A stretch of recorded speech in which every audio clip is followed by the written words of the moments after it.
Bapak, Ibu, Saudara, dan anak-anak sekalian, selamat malam. Saya Pendeta Siska Maaklatu Putih, Ketua Majelis Jemaat GPIB Jemaat Hosea, mengajak Bapak, Ibu, Saudara, dan anak-anak sekalian, sebelum kita menutup hari ini dengan segala aktivitas, marilah kita membaca dan merenungkan firman Tuhan. Adapun pembacaan firman Tuhan malam hari ini tertanggal Selasa 27 Februari 2024, yakni dari surat Paulus kepada jemaat Tuhan di Roma.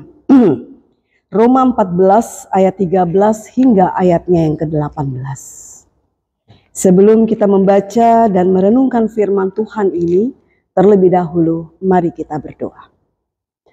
Bapa di surga, karuniakanlah kami Roh Kudus-Mu, agar firman Tuhan yang kami baca, kami renungkan, benar-benar kami pahami, dan bahkan dapat kami berlakukan di dalam hidup kami, agar hidup kami menjadi wadah kemuliaan nama Tuhan.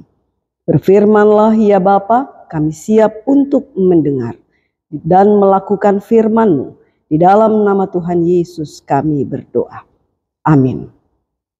Bapak, Ibu, Saudara, dan anak-anak sekalian, saya akan membacakan Alkitab, yakni surat Paulus kepada jemaat Tuhan di Roma, Roma 14 ayat 13 hingga ayat yang ke-18, firman Tuhan yang menyatakan, "Karena itu janganlah kita saling menghakimi lagi, akan tetapi lebih baik kamu menganut pandangan ini. Jangan kita membuat saudara kita jatuh atau tersandung. Aku tahu dan yakin dalam Tuhan Yesus bahwa tidak ada sesuatu yang najis dari dirinya sendiri. Hanya bagi orang yang beranggapan bahwa sesuatu adalah najis, bagi orang itulah sesuatu itu najis. Sebab jika engkau menyakiti hati saudaramu karena sesuatu yang kau makan, engkau tidak hidup lagi menurut tuntutan kasih. Janganlah engkau membinasakan saudaramu karena makananmu, sebab Kristus telah mati untuk dia.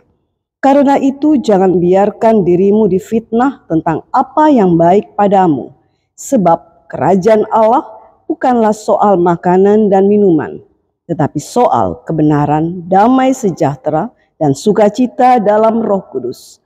Sebab siapa saja yang melayani Kristus dengan cara ini, ia menyenangkan hati Allah dan dihormati oleh manusia."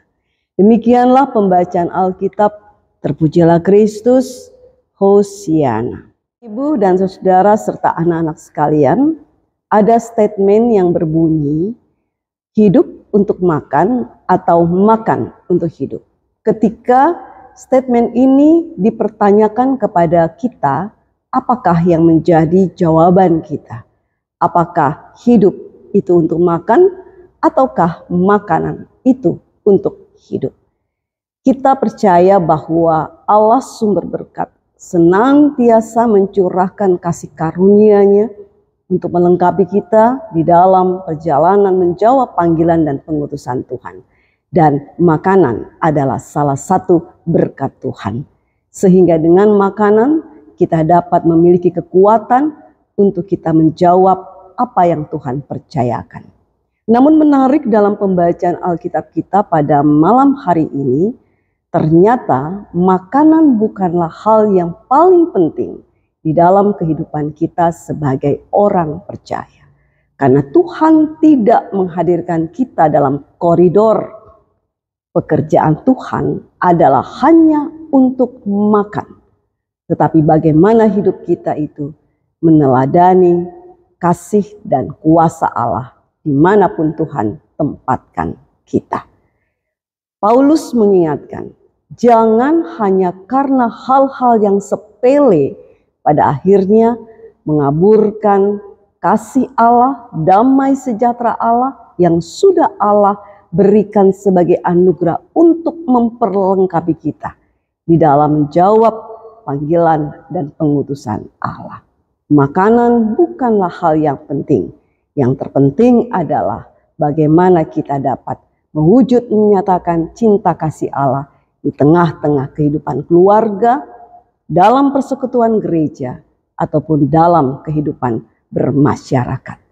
Bapak Ibu Saudara yang terkasih dalam Tuhan Yesus, juga anak-anak sekalian, ada hal yang paling menarik di dalam surat Paulus kepada jemaat Tuhan di Roma, yakni nasihat Paulus untuk menjaga apa yang sudah Allah berikan kepada kita, yang menjadi identitas kita sebagai sahabat-sahabat Allah.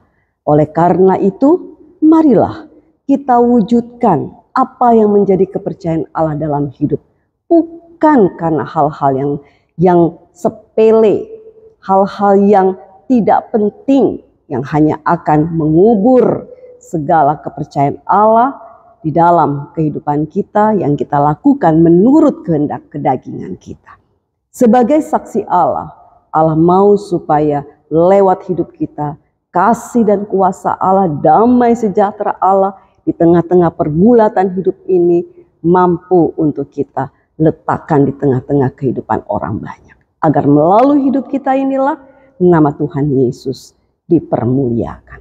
Pada ayat yang ke-18 dikatakan, sebab siapa saja yang melayani Kristus dengan cara ini, yakni hidup di dalam damai sejahtera, kasih Allah, kuasa Allah, dalam kesetiaan dan ketaatan, maka ia menyenangkan hati Allah. Bapak Ibu Saudara yang terkasih dalam Tuhan Yesus, juga anak-anak sekalian, kita lakukan yang terbaik untuk Tuhan Yesus. Di minggu-minggu kesengsaraan Tuhan Yesus, kita diajak kembali mengingat kasih Tuhan yang sudah Tuhan wujud nyatakan di Bukit Golgota. Dan kita sampaikan lewat hidup kita yang nyata. Melalui hidup kita, Tuhan Yesus sumber damai sejahtera akan menjadi keselamatan bagi setiap mereka. Tuhan memberkati kita semua. Amin. Bapak Ibu Saudara, mari kita berdoa. Terima kasih Tuhan Yesus untuk firman Tuhan yang boleh kembali kami baca dan kami renungkan malam hari ini. Kiranya itu menjadi kekuatan bagi kami, menjadi penghiburan bagi kami, bahkan sukacita bagi kami untuk terus melakukan yang terbaik bagi Tuhan Yesus di sepanjang kehidupan kami sebagai jemaat Tuhan, sebagai anak-anak Tuhan.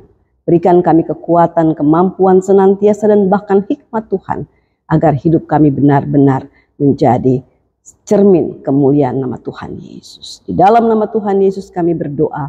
Amin. Selamat malam Bapak Ibu Saudara, Tuhan memberkati kita semua.